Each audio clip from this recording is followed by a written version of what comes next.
Hi friends, ನಮಸ್ಕಾರಗಳು, ಸುಸ್ವಾಗತ. ಇವತ್ತಿನ ವಿಡಿಯೋದಲ್ಲಿ ನೆಟ್ ಬ್ಲೌಸ್ಗೆ ಕಾಲರ್ ಅಟ್ಯಾಚ್ ಮಾಡಿ ಫ್ರಂಟ್ ಮತ್ತು ಬ್ಯಾಕ್ ಪಾರ್ಟ್ನ ಕಟಿಂಗ್ ಮತ್ತು ಸ್ಟಿಚಿಂಗ್ ಅನ್ನು ತೋರಿಸಿರುವೆನು. ಬನ್ನಿ ತಿಳಿಯೋಣ.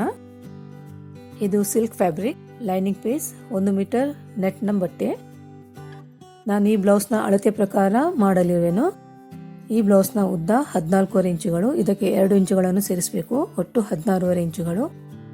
16.5 ಇಂಚಿನ 2 ಪೀಸಸ್ ಅನ್ನು ತೆಗೆದುಕೊಂಡಿರುವೆನು. ಫ್ರಂಟ್ ಮತ್ತು ಬ್ಯಾಕ್ ಪಾರ್ಟ್.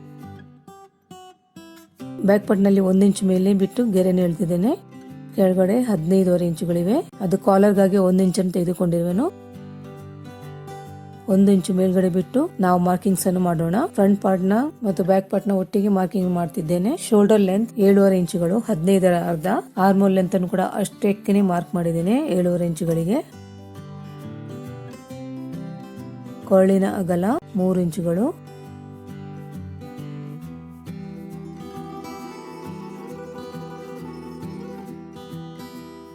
ಕೊರಳಿನ ಆಳ 7.5 ಇಂಚುಗಳು. ನಿಮಗೆ ಡೀಪ್ ಜಾಸ್ತಿ ಬೇಕಾದಲ್ಲಿ ಜಾಸ್ತಿ ತೆಗೆದುಕೊಳ್ಬಹುದು, ಕಡಿಮೆ ಬೇಕಾದಲ್ಲಿ ಕಡಿಮೆ. ಈ ರೀತಿ ಬಾಕ್ಸ್ ಅನ್ನು ತಯಾರಿಸಿಕೊಳ್ಳಿ. ಇದು ನಾನು ಎಲ್ಲ ಬ್ಲೌಸ್ ನ ವಿಡಿಯೋಗಳಲ್ಲಿ ತೋರಿಸಿರುವೆನು. ಈ ರೀತಿ ಶೇಪ್ ಅನ್ನು ಕೊಟ್ಟಿದ್ದೇನೆ. 1/2 ಇಂಚ್ ಶೋಲ್ಡರ್ ಸ್ಲೋಪ್. 3 ಇಂಚಿನಷ್ಟೇ ಬ್ಯಾಕ್ ಪಾರ್ಟಿಗೂ ಕೂಡ ಮಾರ್ಕ್ ಮಾಡಿದ್ದೇನೆ ಕೊರಳಿನ ಅಗಲವನ್ನು.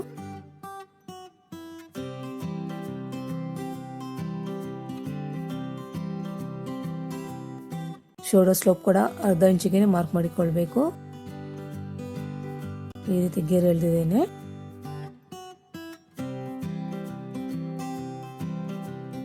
ಕೊರಳು ಮತ್ತು ಶೋಲ್ಡರ್ನ ಮಧ್ಯಭಾಗವನ್ನು ಮಾರ್ಕ್ ಮಾಡಿದ್ದೇನೆ.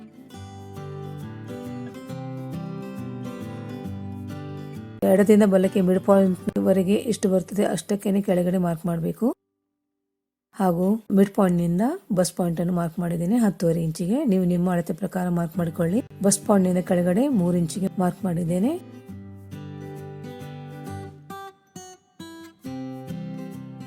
ಹಾಗೂ 1.5 ಇಂಚಿನ ಒಟ್ಟು 3 ಇಂಚುಗಳ ಡಾಟ್ ವಿಡ್ತ್ ಅನ್ನು ಮಾರ್ಕ್ ಮಾಡಬೇಕು. ಕೆಲವರಿಗೆ ಕಪ್ಸ್ ದೊಡ್ಡದಾಗಿ ಬೇಕಾಗುತ್ತದೆ. ಸೊ 1.5 ಇಂಚಿನ ಡಾಟ್ ವಿಡ್ತ್ ಅನ್ನು ಮಾರ್ಕ್ ಮಾಡಿಕೊಳ್ಬೇಕು.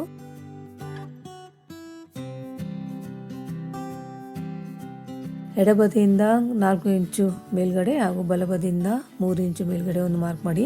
ಇದು ನಮ್ಮ ವೇಸ್ಟ್ ಬ್ಯಾಂಡ್ ಗಾಗಿ ಬೇಕಾಗುತ್ತೆ. ವೇಸ್ಟ್ ಬ್ಯಾಂಡ್ ನ ಮಾರ್ಕಿಂಗ್ಸ್.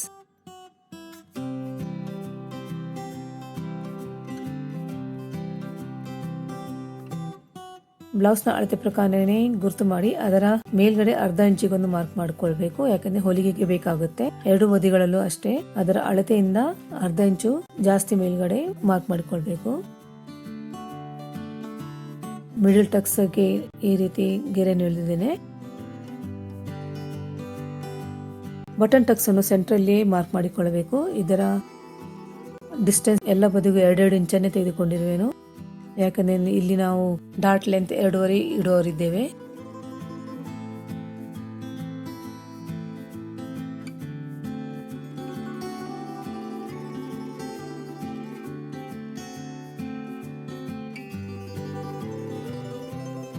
ಇಲ್ಲಿಂದ ಮೇಲ್ಗಡೆ 2 ಇಂಚಿಗೆ ಮಾರ್ಕ್ ಮಾಡಿ ಸೈಡ್ ಟಕ್ಸ್ಗೆ ಗೆರೆ ಎಳೆದಿರುವೆನು.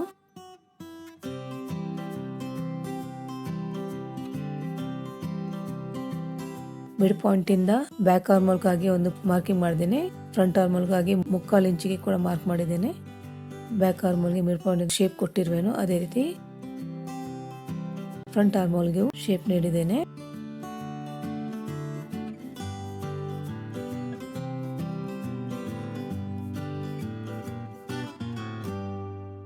ಚೆಸ್ಟ್ 41 ಇಂಚುಗಳು. ಸೊ 10 ಕಾಲಿಗೆ ಮಾರ್ಕ್ ಮಾಡಿದ್ದೇನೆ. ಅದಕ್ಕೆ 2 ಇಂಚುಗಳು ಸೇರಿಸಬೇಕು. ನೀವು ನಿಮ್ಮ ಅಳತೆ ಪ್ರಕಾರ ಚೆಸ್ಟ್ ನ 1/4 ಇಂಚಿಗೆ 2 ಇಂಚನ್ನು ಸೇರಿಸಿಕೊಳ್ಳಿ.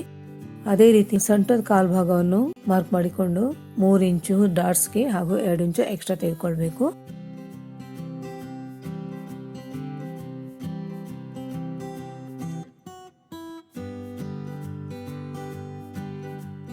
ಹಿಂಬದಿಯ ಕೊರಳಿಗೂ ಆಕೃತಿಯನ್ನು ನೀಡಿದ್ದೇನೆ.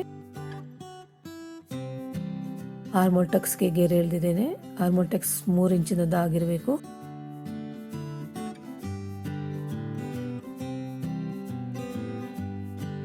ಈಗ ಮೊದಲು ಬ್ಯಾಕ್ ಆರ್ಮೋಲ್ ತನಕ ಕಟ್ ಮಾಡೋಣ. 2 ಪದರಗಳನ್ನೆತ್ತಿ ಬ್ಯಾಕ್ ಆರ್ಮೋಲ್ ಅನ್ನು ಕಟ್ ಮಾಡ್ತಾ ಇದ್ದೇನೆ. ಅಲ್ಲಿಂದ ಬ್ಯಾಕ್ ಪಾರ್ಟ್ನ ಶೋಲ್ಡರ್ ಸ್ಲೋಪ್ ಹಾಗೂ ಕೊರಳಿನ ಅಗಲವನ್ನು ಕಟ್ ಮಾಡಿದ್ದೇನೆ. ಅಲ್ಲಿ ಕೊರಳಿಗೆ ಒಂದು ನಾಚ್ ನೀಡಬೇಕು ಹಾಗೂ ಫಿಟ್ಟಿಂಗ್ ಕೂಡ ಒಂದು ನಾಚ್ ಅನ್ನು ಕೊಟ್ಟಿರುವೆನು. ಬ್ಯಾಕ್ ಪಾರ್ಟ್ ಅನ್ನು ಸೆಪರೇಟ್ ಮಾಡಿ ಫ್ರಂಟ್ ಪಾರ್ಟ್ ನ ಕೊರಳಿನ ಆಕೃತಿ ಹಾಗೂ ಆರ್ಮೋಲ್ ಪ್ಲಸ್ ಶೋಲ್ಡರ್ ಸ್ಲೋಪ್ ಅನ್ನು ಕಟ್ ಮಾಡಿದ್ದೇನೆ. ಎಲ್ಲಾ ಕಡೆಯೂ ನಾಚಸ್ ಅನ್ನು ಕೊಟ್ಟಿದ್ದೇನೆ ಡಾಟ್ಗೆ. ಬ್ಯಾಕ್ ಸೈಡ್ ಕೂಡ ಅದೇ ರೀತಿ ಮಾರ್ಕಿಂಗ್ಸ್ ಅನ್ನು ಮಾಡ್ಕೊಳ್ಬೇಕು.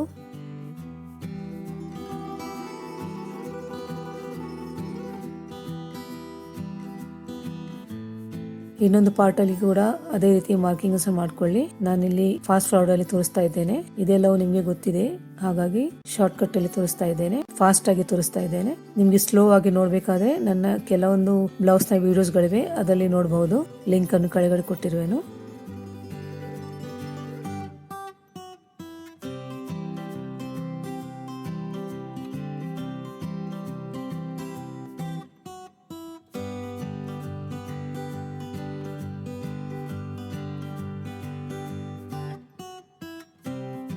ಇದು ಫ್ರಂಟ್ ಪಾರ್ಟ್. ಈಗ ನೆಟ್ ಅನ್ನು ಕಟ್ ಮಾಡಲು ಮೊದಲು ಮಾರ್ಕಿಂಗ್ಸ್ ಅನ್ನು ಮಾಡೋಣ. ಫ್ರಂಟ್ ಪಾರ್ಟ್ ನ ಆರ್ಮೋಲ್ ಸೈಡ್ ಇಂದ 5 ಇಂಚಿಗೆ ಒಂದು ಮಾರ್ಕ್ ಹಾಗೂ ಕೊರಳಿನ ಬದಿಯಲ್ಲಿ 6 ಇಂಚಿಗೆ ಒಂದು ಮಾರ್ಕ್ ಮಾಡಿದ್ದೇನೆ. ಹಾಗೂ ಈ ರೀತಿ ಶೇಪ್ ನೀಡಬೇಕು. ನಿಮ್ಗೆ ಇನ್ನು ಡೀಪ್ ಬೇಕಾದಲ್ಲಿ 6 ಇಂಚಿನ ಬದಲಿಗೆ 7 ಇಂಚು ತೆಗೆದುಕೊಳ್ಬಹುದು. ಈ ರೀತಿ ಮಾರ್ಕಿಂಗ್ ಮಾಡಿದ್ದೇನೆ. ಬ್ಯಾಕ್ ಪಾರ್ಟ್ ಅಲ್ಲೂ ನಾನು ಕೊರಳಿನ ಆಳ 9 ಇಂಚಿಗೆ ಮಾರ್ಕ್ ಮಾಡಿದ್ದೇನೆ. ಅಗಲ 3 ಇಂಚಿನಷ್ಟು ಇಟ್ಟಿರುವೆನು. ಇಲ್ಲಿ ನಾನು ನೆಟ್ ಅಟ್ಯಾಚ್ ಮಾಡಲಿದ್ದೇನೆ. ಈ ಶೇಪ್ ಅನ್ನು ಕೊಟ್ಟಿದ್ದೇನೆ ಕೊರಳಿಗೆ ಹಾಗೂ ಕೆಳಬದಿ ಈ ರೀತಿ ಕವ್ ಶೇಪ್ ಅನ್ನು ನೀಡಿದ್ದೇನೆ. ನೀವು ಯಾವ್ದು ಕೂಡ ಶೇಪ್ ಅನ್ನು ಕೊಡಬಹುದು. ಡಿಸೈನ್ ತರ ಕಾಣುತ್ತೆ. ಸ್ವಲ್ಪ ಡಿಫ್ರೆಂಟ್ ಆಗಿರ್ಲಿ ಅಂತ ಈ ಶೇಪ್ ಅನ್ನು ನೀಡಿದ್ದೇನೆ.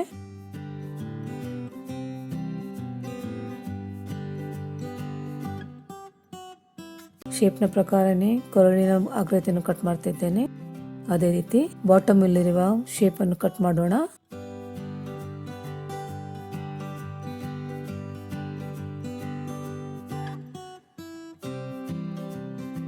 ಮೇನ್ ಫ್ಯಾಬ್ರಿಕ್ ನ ಮೇಲೆ ಈ ಪೀಸ್ ಅನ್ನು ಇಟ್ಟು ಅದರಂತೆ ಕಟ್ ಮಾಡಿಕೊಳ್ಬೇಕು. ಫೋಲ್ಡೆಡ್ ಫ್ಯಾಬ್ರಿಕ್ ಇರಬೇಕು.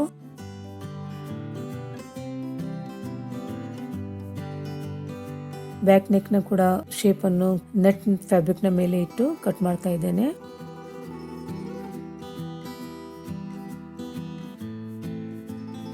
ಈ ಭಾಗದಲ್ಲಿ ಸ್ಟಿಚಿಂಗ್ ಆಗಿ ಇಡಬೇಕು.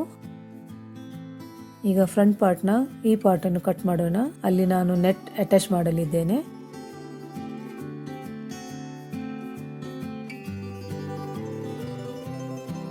ಇದನ್ನು ಕೂಡ ಮೇನ್ ಫ್ಯಾಬ್ರಿಕ್ ನ ಮೇಲೆ ಇಟ್ಟು ಕಟ್ ಮಾಡಿಕೊಳ್ಬೇಕು.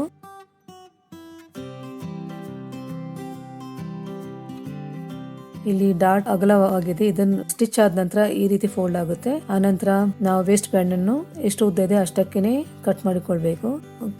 ಕಟ್ ಮಾಡಿದ್ದೇವೆ, ಸೊ 10 ಇಂಚಿಗೆ ಮಾರ್ಕ್ ಮಾಡಿ ಎಕ್ಸ್ಟ್ರಾ ಇದ್ದದನ್ನು ಕಟ್ ಮಾಡಿಕೊಳ್ಬೇಕು. ಇದನ್ನು ಕೂಡ ಮೇನ್ ಫ್ಯಾಬ್ರಿಕ್ ಮೇಲೆ 4 ಪೀಸಸ್ ಅನ್ನು ಕಟ್ ಮಾಡಿಕೊಳ್ಬೇಕು.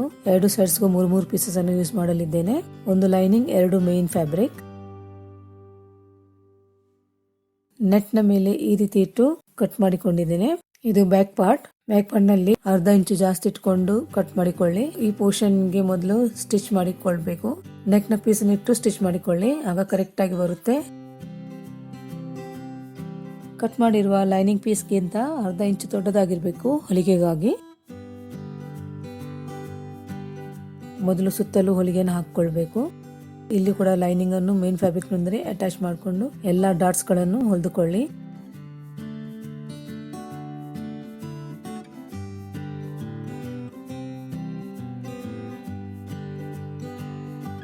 ನಾನು ಫಾಸ್ಟ್ ಫಾರ್ವರ್ಡ್ ಅಲ್ಲಿ ತೋರಿಸ್ತಾ ಇದ್ದೇನೆ. ಈಗ ಸೆಂಟರ್ ಡಾಟ್ ಗೆ ನಾನು ಡಬಲ್ ಸ್ಟಿಚ್ ಅನ್ನು ಕೊಡ್ತೇನೆ ಆಲ್ವೇಸ್. ಆರ್ಮೋಲ್ ಡಾಟ್ ಗೆ ಕೂಡ ಡಬಲ್ ಸ್ಟಿಚ್ ನೀಡಬೇಕು.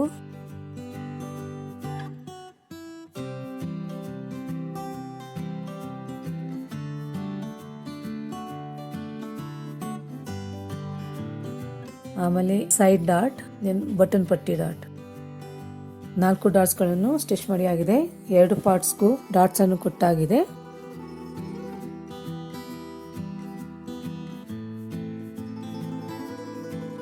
ಇದಕ್ಕೆ ವೇಸ್ಟ್ ಬ್ಯಾಂಡ್ ಅನ್ನು ಅಟ್ಯಾಚ್ ಮಾಡಿಕೊಳ್ಬೇಕು. ವೇಸ್ಟ್ ಬ್ಯಾಂಡ್ ಕೂಡ ಅಟ್ಯಾಚ್ ಮಾಡುವ ಹಲವು ವಿಡಿಯೋಗಳಿವೆ, ಅದರ ಲಿಂಕ್ ಅನ್ನು ಕೆಳಗಡೆ ಕೊಟ್ಟಿದ್ದೇನೆ. ವಿಡಿಯೋ ದೊಡ್ಡದಾಗುತ್ತೆ ಅಂತ ನಾನು ತೋರಿಸಲಿಲ್ಲ. 2 ಪೀಸಸ್ಗೂ ವೇಸ್ಟ್ ಬ್ಯಾಂಡ್ ಅಟ್ಯಾಚ್ ಮಾಡಿ ಆಗಿದೆ.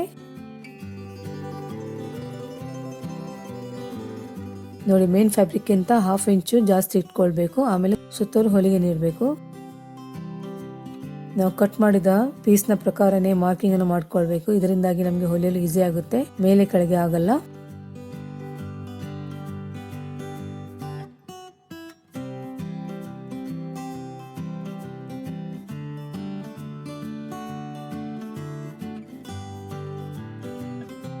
ಇದನ್ನು ರೈಟ್ ಸೈಡ್ ಅಲ್ಲಿ ಇಟ್ಟು ಹೊಲಿದುಕೊಳ್ಬೇಕು. ಇಲ್ಲಿ ನೋಡಿ, ಮಾರ್ಕ್ ಮಾಡಿದ ನಂತರ ಈ ರೀತಿ ಇಟ್ಟು ಮಾರ್ಕಿಂಗ್ ನ ಪ್ರಕಾರನೇ ಜೋಡಿಸ್ಕೊಳ್ಬೇಕು. ಮತ್ತೊಂದು ಪೀಸ್ ಅನ್ನು ಕೂಡ ಅದೇ ತರ ಸ್ಟಿಚ್ ಮಾಡಿಕೊಳ್ಳಿ. ನೆಕ್ ಪೀಸ್ ಅನ್ನು ನೆಕ್ ಸೈಡ್ ಅಲ್ಲಿ ಇಡಬೇಕು. ನೋಡಿ, ಇಲ್ಲಿ ನಾನು ನೆಕ್ ಪೀಸ್ ಅನ್ನು ಅಟ್ಯಾಚ್ ಮಾಡಿದ್ದೇನೆ. ಬಟನ್ ಪಟ್ಟಿ, ಹುಕ್ ಪಟ್ಟಿಯನ್ನು ಕೂಡ ಅಟ್ಯಾಚ್ ಮಾಡಿದ್ದೇನೆ. ಈಗ ಕೊರಳಿಗಾಗಿ ಬಯಾಸ್ ಪಟ್ಟಿಯನ್ನು ಅಟ್ಯಾಚ್ ಮಾಡೋಣ. ಬಯಾಸ್ ಪಟ್ಟಿಯನ್ನು ಕೂಡ ಅಟ್ಯಾಚ್ ಮಾಡೋ ಮೊದಲು ಈ ರೀತಿ ಫೋಲ್ಡ್ ಮಾಡಿ, ಸೆಂಟ್ರಲ್ಲಿ ಫೋಲ್ಡ್ ಮಾಡಿ ಕೊರಳಿನ ರೈಟ್ ಸೈಡ್ ಅಲ್ಲಿ ಇಟ್ಟು ಹೊಲಿದುಕೊಳ್ಬೇಕು.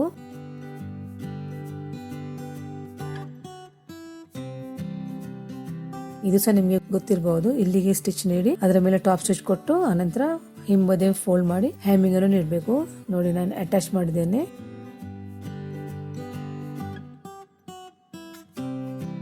ಆನಂತರ ಹೆಮ್ಮಿಂಗ್ ಮಾಡಲಿರುವೆನು. 2 ಸೈಡ್ಸ್ಗೂ ಬಯಾಸ್ ಅನ್ನು ಅಟ್ಯಾಚ್ ಮಾಡಿ ಆಗಿದೆ. ಈಗ ಇದಕ್ಕೆ ಲೈನಿಂಗ್ ಅನ್ನು ಅಟ್ಯಾಚ್ ಮಾಡಿದ್ದೇನೆ. ಕಾರ್ನರ್ಸ್ ಅಲ್ಲಿ ಕಟ್ಸ್ ನೀಡೋದ್ರಿಂದ ಶೇಪ್ ಚೆನ್ನಾಗಿ ಬರುತ್ತೆ.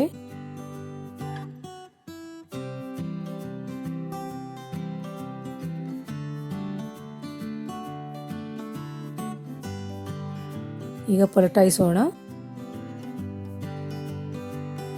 ಪಲಟಾಯಿಸಿ ರೈಟ್ ಸೈಡ್ಗೆ ತಿರುಗಿಸಿದ್ದೇನೆ. ರೈಟ್ ಸೈಡ್ಗೆ ಟರ್ನ್ ಮಾಡಿದ್ದೇನೆ.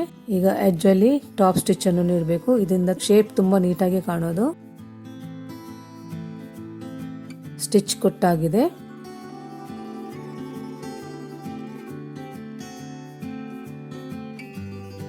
ಎಲ್ಲ ಬದಿಗೂ ಪಿನ್ ಮಾಡಿಕೊಳ್ಬೇಕು.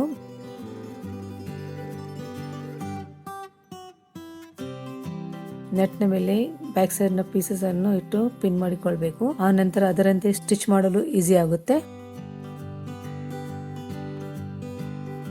ನಂತರ ಸೆಂಟರ್ ಪೀಸ್ ತೆಗೆದು 2 ಪೀಸಸ್ಗೂ ಸ್ಟಿಚ್ ಅನ್ನು ಕೊಡಬೇಕು. 2 ಪೀಸ್ಗಳಿಗೂ ಸ್ಟಿಚ್ ಕೊಟ್ಟಾಗಿದೆ. ಈಗ ಇದರ ರೈಟ್ ಸೈಡ್ ಅಲ್ಲಿ ಮಿಡ್ ಪಾಯಿಂಟ್ ಅನ್ನು ಮಾರ್ಕ್ ಮಾಡಿಕೊಳ್ಬೇಕು. ಈ ರೀತಿ ಫೋಲ್ಡ್ ಮಾಡಿ ಮಿಡ್ ಪಾಯಿಂಟ್ ಅನ್ನು ಮಾರ್ಕ್ ಮಾಡಿದ್ದೇನೆ. ಹಾಗೂ ಮೇನ್ ಫ್ಯಾಬ್ರಿಕ್ ನ ಕೂಡ ಸೆಂಟರ್ ಪಾಯಿಂಟ್ ಅನ್ನು ಮಾರ್ಕ್ ಮಾಡಿ ಎರಡನ್ನು ಮ್ಯಾಚ್ ಮಾಡಿ ಈ ರೀತಿ ಶೇಪ್ ನ ಪ್ರಕಾರನೇ ಇಟ್ಕೊಂಡು, ಅದು ಶೇಪ್ ಸರಿಯಾಗಿ ಮ್ಯಾಚ್ ಆದ್ರೆ ಕೊರಳಿನ ಶೇಪ್ ಚೆನ್ನಾಗಿ ಬರುತ್ತೆ. ಕೊರಳಿನ ಶೇಪ್ ಹೈಲೈಟ್ ಆಗೋದು.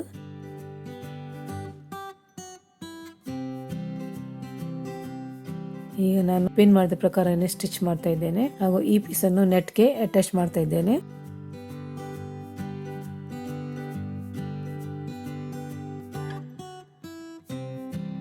ಡಬಲ್ ಸ್ಟಿಚ್ ಅನ್ನು ನೀಡಬೇಕು. ಡಾಟ್ಸ್ ಕೊಡ್ತಾ ಇದ್ದೇನೆ. ಡಾಟ್ಸ್ ಅನ್ನು ಯಾವಾಗಲೂ ಶೋಲ್ಡರ್ ನ ಸೆಂಟರ್ ಅಲ್ಲಿ ಕೊಡಬೇಕು. 2 ಡಾಟ್ಸ್ ಅನ್ನು ಕೊಟ್ಟಾಗಿದೆ. ನೋಡಿ,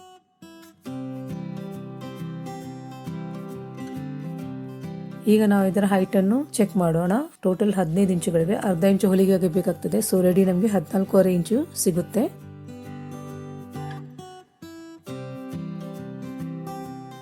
ಬ್ಯಾಕ್ ಸೈಡ್ ಅಲ್ಲಿ ನೆಟ್ ಅನ್ನು ಈ ರೀತಿ 1/4 ಇಂಚ್ ಫೋಲ್ಡ್ ಮಾಡಿ ಹೊಲಿದುಕೊಳ್ಬೇಕು. ನೀಟಾಗಿರುತ್ತೆ. ಇದು ಫ್ರಂಟ್ ಪಾರ್ಟ್ಗೆ ನೆಕ್ಕಿಗೆ ನಾನು ಲೇಸ್ ಅನ್ನು ಹಚ್ಚಲಿದ್ದೇನೆ. ಮಷೀನ್ ನಲ್ಲಿ ಲೇಸ್ ಹಚ್ಚುವುದನ್ನು ತೋರಿಸ್ತಿದ್ದೇನೆ. 2 ಸೈಡ್ಸ್ಗೂ ಇದೇ ರೀತಿ ಹಚ್ಕೋಬೇಕು. ಇದೆಲ್ಲವೂ ನಿಮ್ಗೆ ತಿಳಿದಿರಬಹುದು.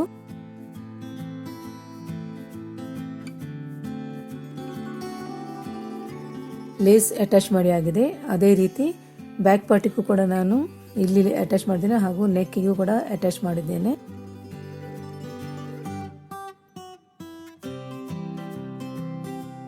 ಸೊ ಬ್ಯಾಕ್ ಪಾರ್ಟ್ ಕಂಪ್ಲೀಟ್ ಆಗಿದೆ.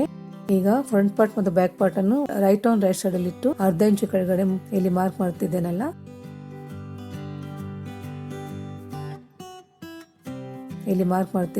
ಅಲ್ಲಿಗೆ ಸ್ಟಿಚ್ ಕೊಟ್ಟು ಭುಜಗಳನ್ನು ಜೋಡಿಸ್ಕೊಳ್ಬೇಕು. ಫ್ರೆಂಡ್ಸ್, ನಾನು ಈ ನೆಟ್ ಬ್ಲೌಸ್ಗೆ ಲಾಂಗ್ ಸ್ಲೀವ್ಸ್ ಅನ್ನು ಅಟ್ಯಾಚ್ ಮಾಡಲಿದ್ದೇನೆ. ಇದರಲ್ಲಿ ನಾನು ತೋರಿಸಲಿಲ್ಲ. ಎರಡು ಸೈಡ್ಸ್ ಅಲ್ಲೂ ಅರ್ಧ ಇಂಚ್ ಮಾರ್ಕ್ ಮಾಡಿ ಅದರಂತೆ ಸ್ಟಿಚ್ ಮಾಡ್ಕೊಳ್ಬೇಕು. ಬಾಟಮ್ ಅಲ್ಲಿ ಸ್ಟ್ರೈಟ್ ಪಟ್ಟಿಯನ್ನು ಯೂಸ್ ಮಾಡಬಹುದು. ಬಾಟಮ್ ಅಲ್ಲಿ ಸ್ಟ್ರೈಟ್ ಪಟ್ಟಿಯನ್ನು ಒಂದ್ ಸೈಡ್ ಹೊಲಿದು ಈ ರೀತಿ ರೈಟ್ ಸೈಡ್ ಹೊಲಿದುಕೊಳ್ಳಿ. ಆನಂತರ ಟಾಪ್ ಸ್ಟಿಚ್ ನೀಡಿ ಹಿಂಬದಿಗೆ ಟರ್ನ್ ಮಾಡಬೇಕು. ಆನಂತರ ಹೆಮ್ಮಿಂಗ್ ಕೊಡ್ಬೇಕು. ಇದೆಲ್ಲ ಪಟ್ಟಿ ಅಟ್ಯಾಚ್ ಮಾಡೋದು ನಿಮಗೆ ಗೊತ್ತಿರಬಹುದು, ಅದನ್ನು ತೋರಿಸಲಿಲ್ಲ ನಾನು. ಆಲ್ರೆಡಿ ಎರಡು ಟಕ್ಸ್ ಅನ್ನು ಕೂಡ ನೀಡಿದ್ದೇನೆ.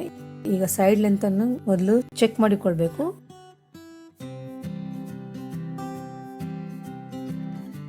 ಇಲ್ಲಿ ನೋಡಿ ಬ್ಯಾಕ್ ಸೈಡ್ 1 ಇಂಚ್ ತೆಗೆದುಕೊಳ್ಳೋದ್ರಿಂದ ಶೋಲ್ಡರ್ ಸ್ವಲ್ಪ ಫ್ರಂಟ್ ಸೈಡ್ ಬರ್ತದೆ. ನಾವು ಸ್ಲೀವ್ ಜೋಡಿಸುವಾಗ ಈ ರೀತಿ ಕರೆಕ್ಟ್ ಆಗಿರ್ತದೆ. ಆದರೆ ಮಿಡ್ ಪಾಯಿಂಟ್ ಅನ್ನು ಶೋಲ್ಡರ್ ಜಾಯಿಂಟ್ ಹತ್ರನೇ ಇಟ್ಟು ಹೊಲಿದುಕೊಳ್ಬೇಕು. ನಾನಿಲ್ಲಿ ತೋರಿಸ್ತಿದ್ದೇನೆ ನೋಡಿ.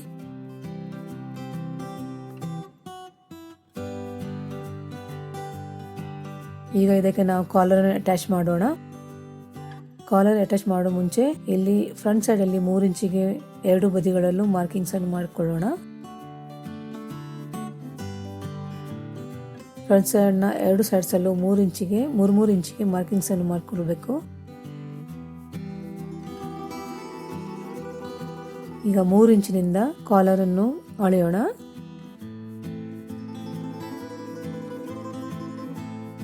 ಕೊರಳಿನ ಸುತ್ತಳತೆನ ಅಳೆಯೋಣ. 3 ಇಂಚಿಂದ ಮತ್ತೊಂದು 3 ಇಂಚಿನವರೆಗೆ 13.5 ಇಂಚುಗಳು ಬಂದಿದೆ. ಅದಕ್ಕೆ ಅರ್ಧ ಇಂಚನ್ನು ಸೇರಿಸಿ 14 ಇಂಚಿನ ಕಾಲರ್ ಅನ್ನು ಕಟ್ ಮಾಡಿಕೊಳ್ಬೇಕು. ಇದು ಫೋಲ್ಡ್ ಅಲ್ಲಿ ದಪ್ಪ ಬುಕ್ರಮ್ ಅಂತ ತೆಗೆದುಕೊಂಡಿರುವೆನು. ಇದರ ಉದ್ದ 8 ಇಂಚುಗಳಿವೆ. ಫೋಲ್ಡ್ ಅಲ್ಲಿ ನಮಗೆ 14 ಇಂಚಿನ ಕಾಲರ್ಗಾಗಿ 7 ಇಂಚಿಗೆ ಮಾರ್ಕ್ ಮಾಡಿಕೊಳ್ಬೇಕು. ಫೋಲ್ಡ್ ಅಲ್ಲಿ 7 ಇಂಚಿಗೆ ಮಾರ್ಕ್ ಮಾಡಿದ್ದೇನೆ. ಹಾಗೂ ಗೆರೆಯನ್ನು ಎಳೆದುಕೊಳ್ಳಿ.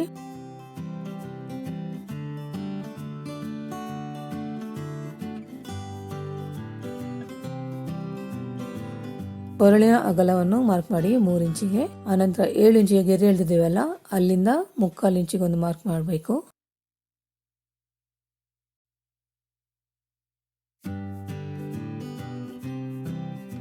ಆನಂತರ ಈ ಎರಡು ಪಾಯಿಂಟ್ಸ್ ಗಳನ್ನು ಕರ್ವ್ ಶೇಪ್ ನಿಂದ ಜೋಡಿಸಿಕೊಳ್ಬೇಕು. ಫ್ರೆಂಚ್ ಕರ್ವ್ ನಿಂದ ಜೋಡಿಸ್ಕೊಳ್ಳಿ. ಅಲ್ಲಿಂದ ನಿಮ್ಗೆ ಎಷ್ಟು ಉದ್ದದ ಕಾಲರ್ ಬೇಕೋ ಅಷ್ಟಕ್ಕೆ ಮಾರ್ಕ್ ಮಾಡಿಕೊಳ್ಬೇಕು. ನಾನು 1/4 ಇಂಚಿನ ಕಾಲರ್ ಅನ್ನು ರೆಡಿ ಮಾಡ್ತಾ ಇದ್ದೇನೆ. ಸೊ 1/4 ಇಂಚಿಗೆ ಮಾರ್ಕ್ ಮಾಡಿದ್ದೇನೆ. ಆನಂತರ ಪುನಃ ಫೋಲ್ಡ್ ನಿಂದ ಅಳೆಯಬೇಕು. ನಮ್ಗೆ 7 ಇಂಚಿನವರೆಗೆ ಬೇಕು, ಅಂದ್ರೆ 14 ಇಂಚಿನ ಕಾಲರ್. ಅಲ್ಲಿಂದ ಈ ರೀತಿ ಸ್ಟ್ರೇಟ್ ಮೇಲ್ಗಡೆ ಗೆರೆ ಎಳಿಬೇಕು. ಕಾರ್ನರ್ಸ್ ಅಲ್ಲಿ ಸ್ಲೈಟ್ಲಿ ಕರ್ವ್ ಇರಬೇಕು ಶೇಪ್ಗಾಗಿ. ಈಗ ಕಟ್ ಮಾಡೋಣ.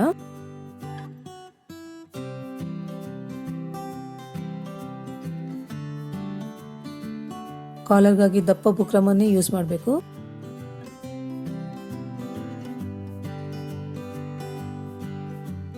ಕಾಲರ್ ಕಟ್ ಮಾಡಿ ಆಗಿದೆ. ಇದನ್ನು ಕಾಲರ್ ಅನ್ನು ಫ್ಯಾಬ್ರಿಕ್ ನ ರಾಂಗ್ ಸೈಡ್ ಅಲ್ಲಿ ಇಟ್ಟು ಇಸ್ತ್ರಿ ಮೂಲಕ ಅಂಟಿಸಿಕೊಳ್ಳಬಹುದು, ಅಥವಾ ಕಾಲರ್ ನ ಸೆಂಟ್ರಲ್ಲಿ ಒಂದು ಸ್ಟಿಚ್ ಅನ್ನು ಕೊಟ್ಟು ಜೋಡಿಸಿಕೊಳ್ಳಬಹುದು. ಅನಂತರ ಕೆಳಗಡೆ ಅರ್ಧ ಇಂಚು ಫೋಲ್ಡ್ ಮಾಡಿ ಹೊಲಿದುಕೊಳ್ಬೇಕು. ಇದು ರೈಟ್ ಸೈಡ್. ಮತ್ತೊಂದು ಪೀಸ್ ನ ರೈಟ್ ಸೈಡ್ ನ ಮೇಲೆ ಈ ರೀತಿ ಇಟ್ಟು ಈ ರೀತಿ ಇಡಬೇಕು. ಆನಂತರ ಸೈಡ್ ನಿಂದ ಸ್ಟಿಚ್ ಕೊಟ್ಟು ಮತ್ತೊಂದು ಎಂಡ್ ತನಕ ಕಂಪ್ಲೀಟ್ ಮಾಡಬೇಕು. ಸ್ಟಿಚ್ ಕೊಟ್ಟು ಕಂಪ್ಲೀಟ್ ಮಾಡಿಕೊಳ್ಬೇಕು. ನಾನು ಸ್ಟಿಚ್ ಮಾಡಿ ತೋರಿಸ್ತೇನೆ. ಮತ್ತೊಂದು ಪೀಸ್ನ ಕೆಳಗಡೆ ಕೂಡ ಅರ್ಧ ಇಂಚಿನಷ್ಟು ಬಟ್ಟೆಯನ್ನು ಬಿಟ್ಟು ಸ್ಟಿಚ್ ಮಾಡಿಕೊಳ್ಳಿ.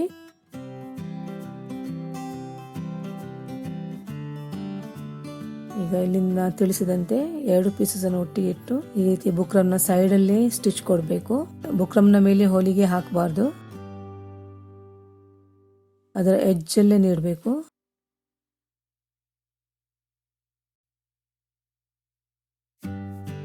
ಸ್ಟಿಚ್ ಕೊಟ್ಟಾಗಿದೆ. ಈಗ ಎಕ್ಸ್ಟ್ರಾ ಬಟ್ಟೆಯನ್ನು ಕಟ್ ಮಾಡೋಣ. ಕೆಳಗಡೆ ಅರ್ಧ ಇಂಚಿನಷ್ಟು ಬಟ್ಟೆ ಇಟ್ಟಿದ್ದೇನೆ. ಈ ಎಕ್ಸ್ಟ್ರಾ ಬಟ್ಟೆಯನ್ನು ಕಟ್ ಮಾಡಿ ಕಟ್ಸ್ ಅನ್ನು ನೀಡಬೇಕು, ಅಥವಾ ನಾಚ್ ಅನ್ನು ಕೊಡಬಹುದು. ಇದರಿಂದ ಫೋಲ್ಡ್ ಸರಿಯಾಗಿ ಬರುತ್ತೆ, ರಿಂಕಲ್ಸ್ ಬರುವುದಿಲ್ಲ.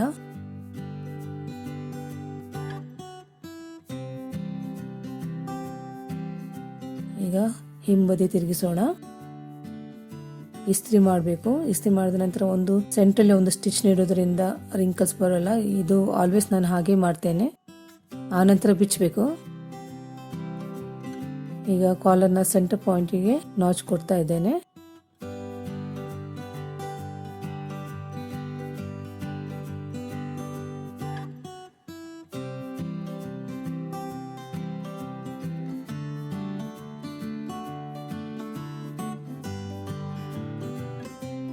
ಬ್ಲೌಸ್ನ ನೆಟ್ ಇದೆಯಲ್ಲ ಅದರ ಸೆಂಟರ್ ಪಾಯಿಂಟ್ಗೂ ನಾಚ್ ಕೊಡಬೇಕು.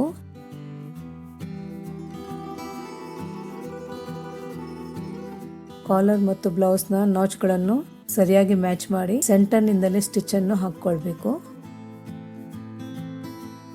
ಇದರಿಂದ ಎರಡು ಸೈಡ್ಸ್ ಅಲ್ಲೂ ಈಕ್ವಲ್ ಲೆಂತ್ ಬರುವುದು.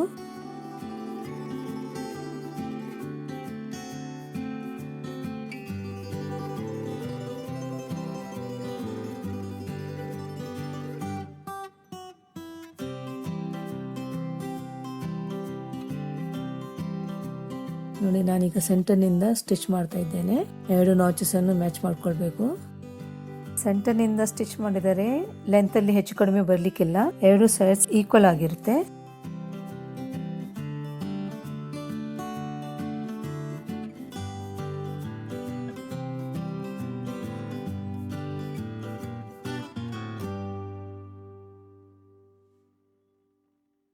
ಈಗ ಮತ್ತೊಂದು ಸೈಡಲ್ಲಿ ಸೆಂಟರ್ನಿಂದಲೇ ಹೊಲಿಗೆ ಹಾಕಬೇಕು. ಮತ್ತೊಂದು ಸೈಡಲ್ಲೂ ಸೆಂಟರ್ನಿಂದಲೇ ಹೊಲಿಗೆಯನ್ನು ಹಾಕ್ತಾ ಇದ್ದೇನೆ. ಇಲ್ಲಿ ನೋಡಿ ಓಪನ್ ಇದೆಯಲ್ಲ, ಅಲ್ಲಿಂದ ಹೊಲಿಗೆ ಹಾಕಬೇಕು. ಕಾಲರ್ ಅನ್ನು ರಾಂಗ್ ಸೈಡ್ ಅಲ್ಲಿ ಹೊಲಿತಾ ಇದ್ದೇನೆ. ಅಲ್ಲಿಂದ ಹೊಲಿಗೆ ಹಾಕಬೇಕು. ನೀವಿಲ್ಲಿ ನೋಡ್ತಿರ್ಬಹುದು. ಈಗ ರಾ ಎಡ್ಜಸ್ ಅನ್ನು ಕಾಲರ್ನ ಒಳಗೆ ಈ ರೀತಿ ಹಾಕಿ ಅದರ ಮೇಲೆ ಸ್ಟಿಚ್ ನೀಡಬೇಕು.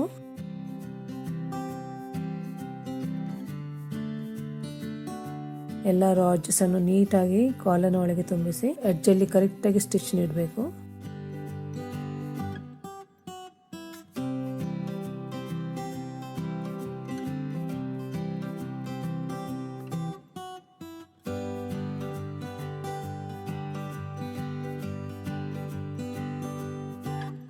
ಸ್ಟಿಚ್ ಮಾಡಿ ಆಗಿದೆ. ಈಗ ಮೇಲ್ಬದಿ ಒಂದು ಸ್ಟಿಚ್ ಅನ್ನು ನೀಡೋಣ. ಸ್ಕ್ವೇರ್ ಅಲ್ಲಿ ಸೆಂಟರ್ ಇರುವ ಥ್ರೆಡ್ ಅನ್ನು ತೆಗೆದು ಬಿಡಬೇಕು.